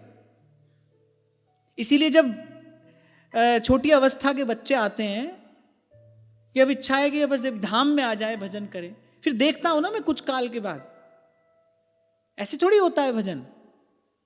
ये तो सिद्धांत है, आपके मेरे लिए कोई बदलेगा थोड़ी, ऐसे नहीं होता है भजन, पहले सेवा करना पड़ेगा। तो इसलिए मैं तो यही कहता हूं, जो काम आपके हिस्से आया है वो ईमानदारी से करो। सुख साधन अगर आपके पास में है, छीनने झपटने की आवश्यकता नहीं है, भगवान से मांगने की आवश्यकता नहीं है। पूर्व के पुण्य से अगर सुख सुविधा साधन आपके पास में, सेवा करो। शास्त्र कहता है कि अब जो भी आपके पास है उसका दशांश सत्कर्म में लगाना चाहिए। आप इस पथ के पथिक हो तो आप दशांश अपने लिए रखो, बाकी लगाओ सेवा में, कौन ना कर रहा है। आप देखो बड़ी जल्दी धर्मते विरति, बड़ी जल्दी उससे उपरति हो जाएगी, ये झंझट समाप्त हो जाएगा। इस बंधन से मुक्त होने की एक यही विधि, यही युक्ति है। बांटिए, सेवा करिए। तभी आपको उस दिन कह रहा था, श्री स्वामी शरणानंद जी महाराज का एक एक वाक्य वो समस्त शास्त्र सिद्धांत का सार है। उसमें आप गोता लगाएं, आगे बढ़ते चले जाएं तो पता चलता है इस बात का मूल क्या है। शास्त्र में यही बात तो कही गई है, संसार से मुक्त होने की विधि है, इसकी सेवा कर दीजिए। हाँ, उन्होंने डॉक्टर की तरह बस इतना कह दिया, भाई ये गोली सुबह लेना, ये गोली शाम को ले, ऐसा करो, मुक्त हो जाओगे, रोग मुक्त हो जाओगे। पर यदि उसका चिंतन करें तो बिल्कुल श्रुति शास्त्र सम्मत सिद्धांत यही है। हम ईमानदारी से अगर भगवान को चाहते हैं, नहीं है हमारे भीतर शरीर के किसी भी सुख की कोई इच्छा, वासना, लालसा, और पूर्व के प्रारब्ध से सुख हमारे हिस्से है, क्या करोगे उसका? बचकर भाग नहीं सकते। तो शरीर के निर्वाह के लिए जितना आवश्यक है रखिए और बाकी लगाइए सेवा में। करिए संतों गुरुजनों की सेवा, दीन दुखी की सेवा करो। सत्कर्म करिए। और यहां भगवान कह रहे हैं कि यदि निष्काम भाव से सत्कर्म किया जाए तो वो पाप भी नष्ट कर देता है, माने उस पाप का फल भोगना ही नहीं पड़ेगा, उससे पहले ही नष्ट हो जाएगा। तो भगवान ने कहा इस प्रकार समस्त बंधनों से मुक्त होकर मेरे पास आ जाओगे। और भगवान ने एक बात और कह दी कि कीर्तिम विशुद्धाम सुरलोक गीताम, देवलोक में भी, बोले देवता देवता तुम्हारी कीर्ति का गान करेंगे। यद्यपि दैत्य और देवता इनमें तो सदा से ही परस्पर बैर भाव है, पर श्री नारद जी ने ये बात युधिष्ठिर जी से कही जब श्री प्रहलाद जी के चरित्र का आरंभ किया। बोले प्रहलाद जी का चरित्र कुछ ऐसा अद्भुत है कि देवलोक में भी, देवराज की सभा में भी जब भक्त चरित्र का गान होता है तो प्रहलाद जी का पवित्र चरित्र तो वहां पर भी गाया जाता है। यद्यपि दैत्य हैं, सदा से ही देवताओं में और दैत्यों में बैर भाव है, पर प्रहलाद जी का चरित्र कुछ ऐसा है कि देवराज की सभा में भी इसका गान किया जाता है। और क्यों ना किया जाए, भगवान ने आशीर्वाद दिया है, कीर्तिम विशुद्धाम सुरलोक गीताम, देवताओं की सभा में भी तुम्हारी पवित्र कीर्ति का गान किया जाएगा। यद्यपि श्रीमद् भागवत अमृत है, ये कथामृत है, पर फिर भी ये प्रसंग मुझे अतिशय प्रिय है। इसीलिए कल मैं कह रहा था कि जैसे नारद भक्ति सूत्र है, शांडिल्य भक्ति सूत्र है, ऐसे ये प्रसंग प्रहलाद भक्ति सूत्र है। एक निष्काम भक्त कैसा हो, अन्यत्र ऐसा दर्शन दुर्लभ है।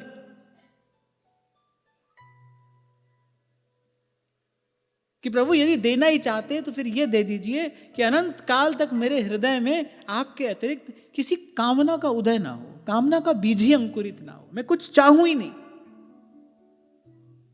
केवल आप, बस आप। और फिर आगे श्री भगवान ने कहा य एतत् कीर्तयेन् मह्यं त्वया गीतमिदं नरः त्वां च मां च स्मरन् काले कर्म बंधात् प्रमुच्यते। भगवान ने कहा तुम्हारे द्वारा की हुई मेरी इस स्तुति का जो मनुष्य कीर्तन करेगा और साथ ही मेरा और तुम्हारा स्मरण करेगा, वह समय पर समस्त कर्मों के बंधनों से मुक्त हो जाएगा। ये इस प्रसंग के कथन श्रवण का महात्म्य है और भगवान की श्रीमुखवाणी है। भगवान अपने मुख से कह रहे हैं तुम्हारे द्वारा की गई स्तुति का जो गान करेगा, कीर्तन करेगा। कल आपसे कह रहा था ना, इस दशम अध्याय के जो आरंभ के कुछ श्लोक हैं, जिसको निष्काम प्रेम की इच्छा हो उसको तो नित्य गान करना चाहिए, बैठे बैठे इन भावों का चिंतन मनन करना चाहिए, मन रूपी हंस को ये मोती चुगाना चाहिए। और फिर भगवान कह रहे हैं कि जो इस स्तुति का गान करेगा और साथ ही साथ मेरा तुम्हारा स्मरण करेगा, समस्त कर्मों के बंधनों से मुक्त हो जाएगा। पर भाई गोस्वामी जी एक बात कहते हैं, सकल पदार्थ या जग माही भागहीन नर पावत ना। सब कुछ है, भगवान ने देखो कर्म बंधनों से मुक्ति का सुगम मार्ग प्रकट करके रखा है। जैसे ध्रुवदास जी कहते हैं, प्रकट जगत में जगमगे वृंदा विपिन अनूप, नयन अछत दीसत नहीं ये माया को रूप। पर माया से ग्रस्त जीव ऐसा है, सब कुछ है, प्रकट है, करता नहीं।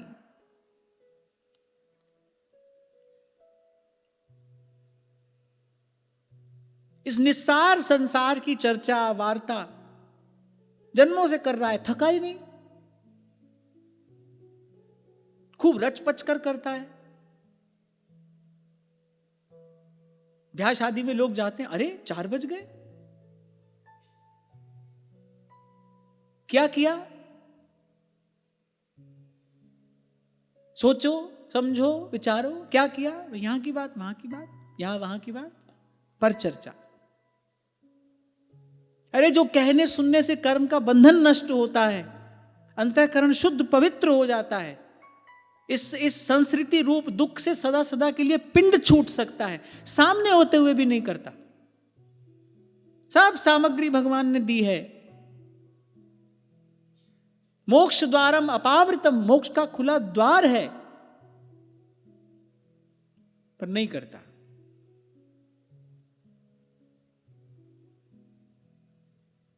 तभी गोस्वामी जी कहते हैं ऐसी मूढ़ता या मन की, ऐसी मूढ़ता।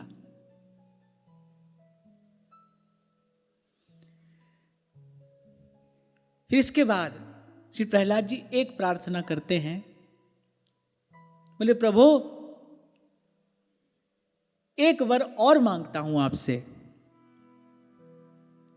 मेरे पिता ने आपके स्वरूप को न जानकर आपकी बड़ी निंदा की है, और आपके प्रति उस द्वेष भाव के कारण, आपका भक्त होने के कारण आपके पिता ने मेरे पिता ने मुझे भी कष्ट दिया है।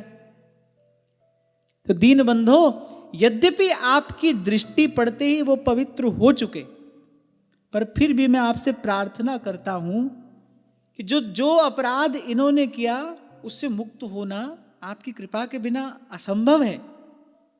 भारी अपराध उन्होंने किया, भक्त भगवान दोनों का अपराध किया है, और अपना अपराध तो आप फिर सह लेते हैं, पर आपका स्वभाव है भक्त का अपराध नहीं सहते। उन्होंने भक्त भगवान दोनों का अपराध किया है। ये जल्दी ही नष्ट होने वाला पाप तो नहीं है, ये दोष जल्दी ही नष्ट तो नहीं होगा, पर फिर भी मैं आपसे प्रार्थना करता हूं कि इस दुस्तर दोष से मेरे पिता शुद्ध हो जाएं।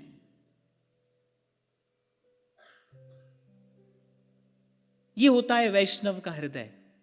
कितना कष्ट मिला प्रहलाद जी को वहां से, फिर भी अंत में प्रहलाद जी कह रहे प्रभु इनको आप क्षमा कर देना, इनसे भूल हुई है, बड़ा भारी अपराध इन्होंने किया है, मैं जानता हूं ये दुस्तर दोष है, इसका मार्जन असंभव नहीं तो अत्यंत कठिन तो अवश्य है, आपकी कृपा के बिना तो असंभव ही है। अभी प्रहलाद जी ने कहा यद्यपि आपकी दृष्टि पड़ते ही वो पवित्र हो गए। ये बात प्रहलाद जी क्यों कह रहे हैं? मैं प्रभु इन्होंने केवल आपका अपराध किया होता तब तो मुझे कोई संशय नहीं था, ये पवित्र हो ही गए थे, आपका स्पर्श हो गया इनको। पर प्रभु मैं आपका भक्त हूं, और आपसे द्वेष के कारण इन्होंने मुझे भी कष्ट देने का निष्फल प्रयास किया। तो प्रहलाद जी ये सोच रहे हैं कि अपने प्रति किया अपराध तो प्रभु ने क्षमा कर दिया होगा, पर पता नहीं मेरे प्रति किया अपराध क्षमा किया हो कि न किया हो, कहीं मेरे पिता पर वो क्रोध का भाव रह ही ना जाए, मेरे पिता से भगवान रुष्ट ही ना हो। अब अपने पिता की सदगति का विचार करते हुए श्री प्रहलाद जी ने कहा, यहां प्रहलाद जी के हृदय की वो कोमलतम भावना प्रकट हो रही है, सब सोहित, और सब में सब आते हैं, सब में वो भी आता है जो आपके सुख का कारण बना है, सब में वो भी आता है जो पीड़ा का कारण बना है। बनते हुए दिखाई पड़ा है, बना तो कोई नहीं है, बनते हुए दिखाई पड़ा है। श्री स्वामी रामसुखदास जी महाराज जी बात कहा करते थे, बोले कोई अगर पीड़ा का दुख का कारण बनता दिखाई पड़ता हो तो उस पर क्रोध करने की बजाय उसके लिए तो भगवान से प्रार्थना करनी चाहिए। बोले प्रभु है तो ये मेरा ही कर्म ये आकार लेकर आया है, मुझे ये दुख देने में ये बेचारा निमित्त बना है, तो इस पर आप रुष्ट मत हो ना, मैं इसके प्रति क्रोधित नहीं हूं, इसके प्रति मेरे मन में किसी भी प्रकार का कोई अन्यथा भाव नहीं, तो बेचारा निमित्त बना है, मेरी शुद्धि में ये निमित्त बना है, तो इसके लिए तो प्रभु मैं प्रार्थना करता हूं, इस पर आप कृपा करना।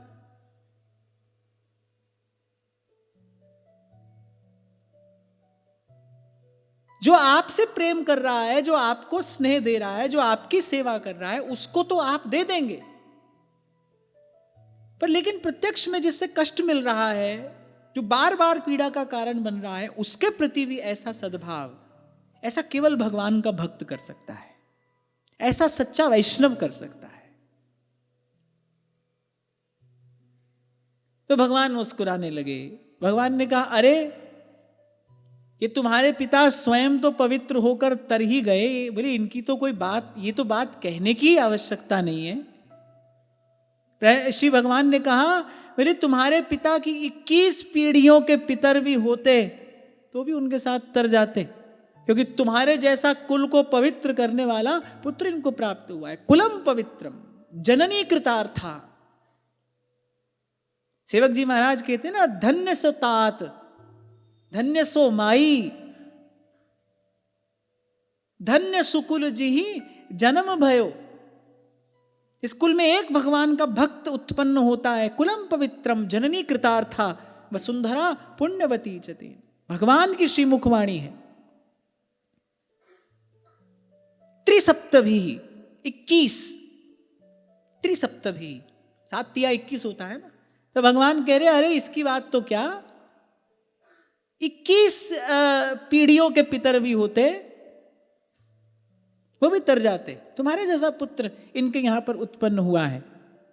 यत्र यत्र च मद्भक्ता प्रशांता समदर्शिनः साधवः समुदाचारास्ते पूयन्त्यपि कीकटाः। अब भगवान ने अपने भक्त का लक्षण बता दिया है। भगवान कह रहे मेरे शांत समदर्शी और सदाचार का पालन करने वाले भक्त, प्रेमी भक्तजन जहां जहां निवास करते हैं, वो अत्यंत अपवित्र स्थान भी क्यों ना हो, वो पवित्र हो जाता है।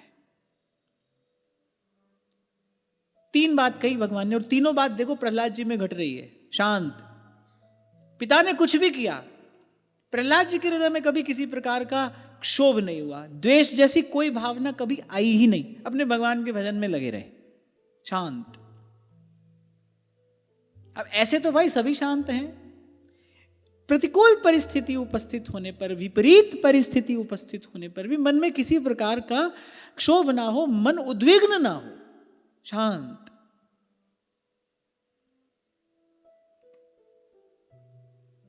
मुक्तानाम अपि सिद्धानाम नारायण परायणः। प्रशांत आत्मा, शांत, उसको कोई क्षुभित कर ही नहीं सकता। जो कर रहे हैं भगवान कर रहे हैं, फिर खींचने का, क्रोध करने का क्या कारण है? जो कर रहे हैं भगवान ही कर रहे हैं, पक्का विश्वास है, प्रभु ही कर रहे हैं, दूसरा कोई करने वाला है ही नहीं। और फिर कहा समदर्शी, सब में प्रभु का ही दर्शन, साईं के सब जीव हैं, प्रभु के नाते सब अपने हैं। आपसे कहा था ना कभी मैंने, भाई प्रभु का नाता देखो तो सब अपने हैं, और फिर दूसरी दृष्टि से देखो तो शरीर भी अपना नहीं है, फिर अपना कौन है? एक बार इस बात का विचार करना चाहिए। या तो देव संबंध है या देह संबंध है। देव संबंध हो, भगवान का नाता देखो तो फिर तो सब अपने हैं। पहली बात ही भगवान ने यही कही, सबके हृदय में मैं ही विराजमान हूं, मैं ही बैठा हूं। घट घट मेरा साइया सूनी सेज न कोई। और देह के नाते तो देह ही अपना नहीं है। विस्तार से हमने चर्चा की इस पर। आपको भले लगता है कि मेरा शरीर है, आपका है तो आपकी बात क्यों नहीं मानता, क्यों नहीं सुनता आपकी बात? आपकी मर्जी के बिना बीमार हो जाता है, आपकी मर्जी के बिना बूढ़ा हो जाता है। यदि आपका है तो आपकी बात क्यों नहीं मानता? जो आपका हो उसको तो आपकी बात माननी चाहिए, आपके सुख का ध्यान रखना चाहिए। बार बार आपके दुख का कारण बन रहा है, आपका है तो फिर ऐसा क्यों है? तो देह के नाते तो देह ही अपना नहीं है, और भगवान के नाते तो सब अपने हैं। तो कहा समदर्शी, सकल लोक मा सौने वंदे। किसके नाते? भगवान के नाते। निंदा ना करे केणी रे। और एक और बात, मनसा वाचा कर्मणा पवित्र, इस भाव के बिना कोई रह ही नहीं सकता। जब तक कोई अपना कोई पराया है, जब तक ये भेद बुद्धि है, तब तक मन वचन कर्म से कोई निश्चल कैसे रहेगा, पवित्र कैसे रहेगा, कैसे करेगा भगवान का भजन? अब हम सोचे भाई तो बड़ा कठिन है, असंभव नहीं है। अगर लक्ष्य भगवान हो तो फिर यह असंभव नहीं है। एक छोटी सी बात कहता हुआ आगे बढ़ूं और वाणी को विराम की ओर ले जाऊं। हमारे जीवन में अगर कोई अभाव है तो बस वो यही है कि अभी हमारा लक्ष्य भगवान है नहीं।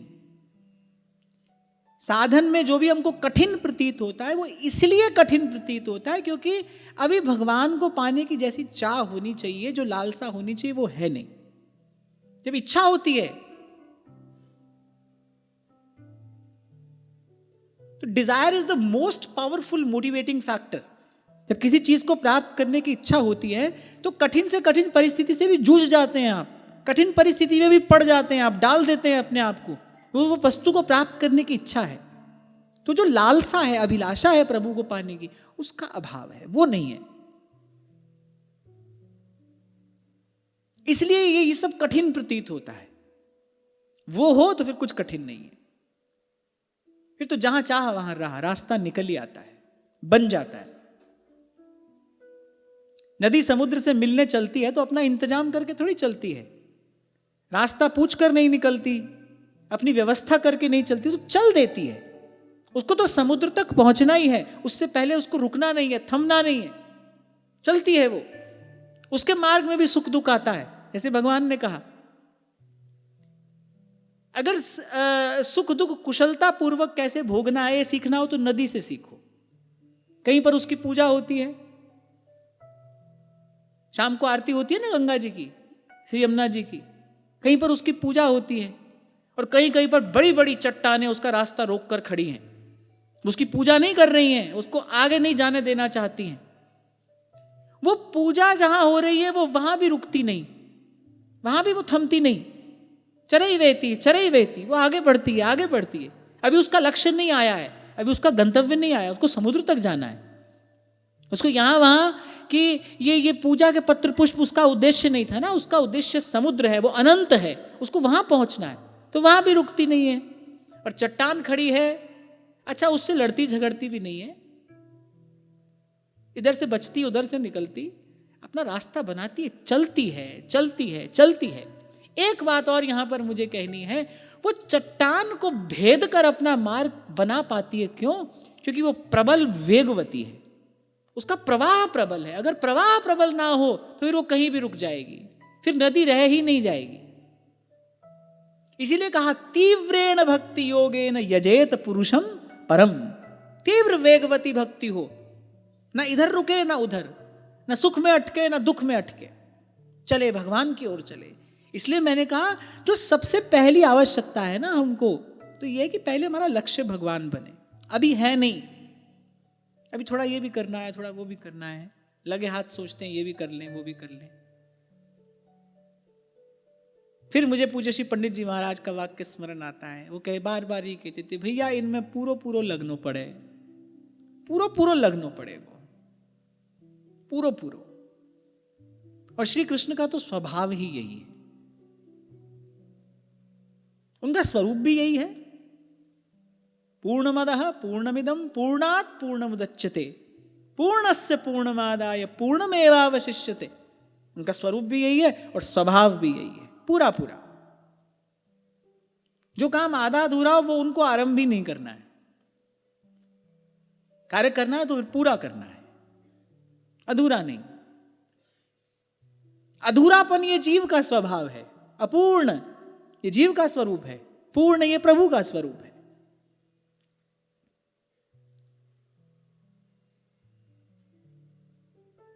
तो फिर भगवान ने कहा शांत समदर्शी और सदाचार से युक्त मेरे जो भक्त हैं वो किसी अपवित्र स्थान में भी क्यों ना हो, उनकी उपस्थिति मात्र से फिर अपवित्र देश भी पवित्र हो जाते हैं। फिर आगे श्री भगवान ने कहा कि मेरे भक्ति भाव से जिनकी कामनाएं नष्ट हो गई हैं वे सर्वत्र आत्मभाव हो जाने के कारण छोटे बड़े किसी भी प्राणी को कभी कष्ट नहीं पहुंचाते। भवन्ति पुरुषा लोके मद्भक्तास्त्वामनुव्रताः भवान् मे खलु भक्तानां सर्वेषां प्रतिरूप धृक्। भगवान ने कहा संसार में जो लोग तुम्हारे अनुयायी होंगे, जो तुम्हारे पद चिन्हों का अनुसरण करेंगे, वो मेरे भक्त हो जाएंगे। और भगवान कहे बिना रह नहीं सके कि बेटा तुम मेरे सभी भक्तों के आदर्श हो। इसीलिए गोस्वामी जी ने कहा भगत शिरोमणि भे प्रहलादु, नाम जपत प्रभु कीन्ह प्रसादु, भगत शिरोमणि धे प्रहलाद। इतने इतने सरस हैं श्री प्रहलाद जी, जैसे वृंदावन की रज को देखकर ठाकुर जी को लोभ जगा ना। बोले हाँ ठीक है, लिपट तो जाएंगे, अपने अंग अंग में इसको लपेट लेंगे, पर ये रज नहीं है, रस है, इसको तो जिह्वा पे रखना चाहिए, इसको तो चख लेना चाहिए, आस्वादन करना चाहिए। ऐसे जब श्री नृसिंह भगवान ने प्रहलाद जी को देखा, भगवान के मन में अरे ये तो मूर्तिवंत रस है। खाली सर पर हाथ रखकर भगवान को संतोष नहीं हुआ, गोद में बैठाया, खूब प्रेम से उसको चाटने लगे, अपनी जिह्वा से चाट रहे हैं भगवान।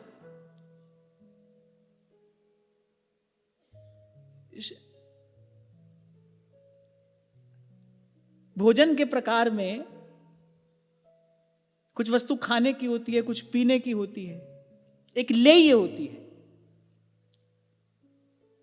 जैसे अवलेय होता है, जैसे समझाऊं आपको, च्यवनप्राश वो अवलेय होता है ना।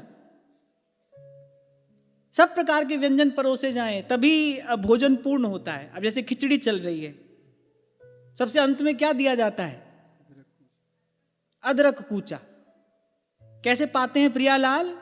अदरक कूचा बन्यो चटपटो, कर पल्लव दो चाट, वे उनके मुख सो हंस हंस हित सोला। जैसे दूध पीने का है, खिचड़ी खाने की है, ऐसे जो अदरक कूचा है वो चाटने का है, ले ही है। ऐसे श्री प्रहलाद जी के मस्तक पर हाथ तो रख दिया, पर भगवान को संतोष नहीं हुआ। भगवान ने कहा हा हा, ये तो ऐसा पका हुआ फल है, तो आस्वादन करना चाहिए। गोद में बिठाया भगवान ने, खूब चूमा, खूब प्रहलाद जी को चाटा। तभी गोस्वामी जी ने कहा, नाम जपत प्रभु कीन्ह प्रसादु, दीन प्रसादु नहीं, कीन्ह प्रसादु। अन्य भक्तों को भगवान ने प्रसाद दिया, नाम जपत प्रभु दीन प्रसादु। प्रहलाद जी को प्रसाद किया, नाम जपत प्रभु कीन्ह प्रसादु। वाह! बाबा ने कल भाव हमको सुनाया, तो मैंने आपको निवेदन किया, आनंद आया खूब श्रवण करके। तो भगवान ने कहा, तुम मेरे सब भक्तों के आदर्श हो। यद्यपि मेरे अंगों का स्पर्श होने से तुम्हारे पिता पूर्ण रूपेण पवित्र हो गए हैं, फिर भी उनकी अंत्येष्टि क्रिया करो। जो सदाचार है उससे कभी भगवान विरत नहीं करते। हम ही उच्छृंखल होते हैं, भाव के नाम पर अपना मनमाना आचरण करने लगते हैं। पर रामो विग्रहवान धर्मः, धर्म और भगवान दो नहीं है। जैसे सत्य और भगवान दो नहीं है, ऐसे धर्म और भगवान दो नहीं है। तस्मात् शास्त्रम प्रमाणन्ते कार्य कार्य व्यवस्थितो। भगवान ने एक एक मर्यादा बना दी है। हमको तो किंचित जरा सी कोई अनुभूति हो जाए तो हमको लगता है अरे हम तो सिद्ध हो गए, हमको कुछ करने की अब जरूरत नहीं है, हमको तो कुछ भी करने की आवश्यकता नहीं है। अरे वो जिनको कुछ करने की आवश्यकता नहीं होती, वो देहाध्यास से मुक्त महापुरुष होते हैं। भूख लगती है कि नहीं लगती? ठंडी लगती है कि नहीं लगती? गर्मी लगती है कि नहीं लगती? यहां तो खूब बढ़िया देह का ध्यान बना है। गर्म भोजन ही होना चाहिए, ठंडा कैसे खा लें? गर्मी में एसी होना चाहिए, सर्दी में एसी बढ़िया रजाई होनी चाहिए, सब है। और जब धर्म पालन की बात आएगी, नहीं हमारे महाप्रभु जी ने हमको विधि निषेध से मुक्त कर दिया है, हमको इसकी कोई आवश्यकता नहीं है। हमको साधारण शिष्टाचार की भी, सदाचार की भी कोई आवश्यकता। हम तो राधा वल्लभी हैं, हमको ये सब क्यों करना है? तभी श्री बिहारिन देव जी महाराज कह रहे, अरे ये रस तो नित्य सिद्धन को, तू काहे को मूड मुड़ायो, तुम कहां से आ गए यहां? ये रस तो नित्य सिद्धन को। तभी तो उस दिन मैं आपसे कह रहा था, ये तो खूब पढ़ लेंगे, ई सब नहीं पूजत तऊ वृंदावन रहे सोए। अरे उसके पड़ोस में कुछ और भी लिखा है, दूजे तीजे जो जुरे साक पत्र कछुआई, ताही में संतोष कर रहे अधिक सुख पाई। शाम को समोसा कचौड़ी रोज चाहिए, वो बात पकड़ ली, वृंदावन रहे सोए, रज तो उड़ ला गए तन ही, पीवे जमना तोए। ऐसा करके व्यक्ति केवल अपने आप को छलता है भाई, कुछ नहीं, मैंने आपसे उस दिन भी कहा था, अपने आप से कपट किया जाता है, किसी से नहीं। ये प्रमाद है, मनुष्य का सबसे बड़ा शत्रु है, इस जीवन को नष्ट कर देने वाला है। किसी की बात जब मानी जाती है ना, पूरी मानी जाती है। किसी डॉक्टर की भी बात आधी मानोगे तो ठीक हो जाओगे, पूरी माननी पड़ेगी। कैसे लेनी है दवा, पथ्य को पथ्य का विचार करना पड़ता है। औषध खाए, पथ करे, ताकि बेद न जाए। 2-5 मिनट और लूंगा आपके, आज ये प्रसंग पूर्ण करना है। अर्ध कुक्कुटी न्याय नहीं होता ना।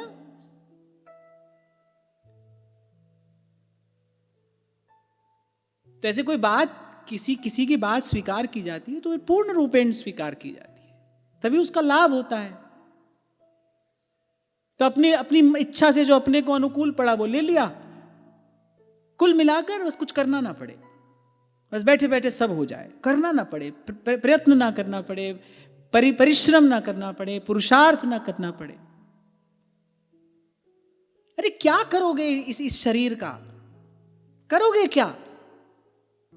नहीं, सत कार्य में इसकी शक्ति को नहीं लगाओगे, भजन साधन में नहीं लगोगे, तो भोगों की ओर धकेलेगी वो शक्ति।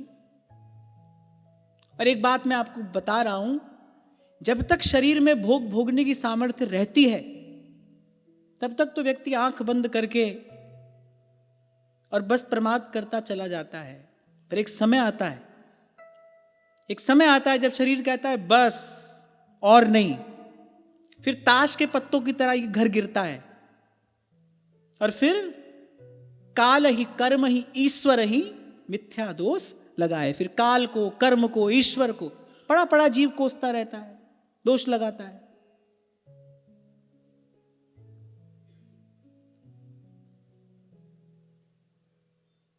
इसलिए भगवान ने 3 बात कही, यत्र यत्र च मद्भक्ताः प्रशांताः समदर्शिनः, शांत समदर्शी। और फिर आगे क्या कह रहे हैं, साधवः समुदाचारास्ते पूयन्त्यपि कीकटाः। सदाचारी, पवित्र जीवन जीने वाला, उसका आचरण पवित्र हो। अब भगवान कह देते हो गया भाई सब काम, ये सब अंत्येष्टि क्रिया, ये सब झंझट करने की क्या आवश्यकता है? और भगवान ने कहा नहीं, यद्यपि तुम्हारे पिता पूर्ण रूपेण पवित्र हो गए, फिर भी इनकी अंत्येष्टि क्रिया करो। जो वेद शास्त्र की मर्यादा है, अब भगवान कह रहे हैं कि अगर तुम जैसे आदर्श ही उसका आदर नहीं करेंगे, तो तुम्हारा अनुगमन करने वाले तो कहां से कहां पहुंच जाएंगे,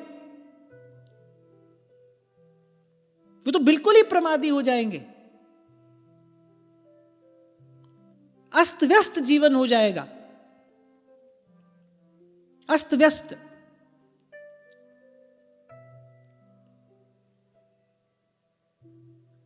फिर भगवान ने कहा तुम्हारे जैसी संतान के कारण उन्हें उत्तम लोकों की प्राप्ति होगी। देखो, भगवान के शील की चर्चा से ही यह प्रसंग आज आरंभ हुआ, वहीं पर आ रहा है।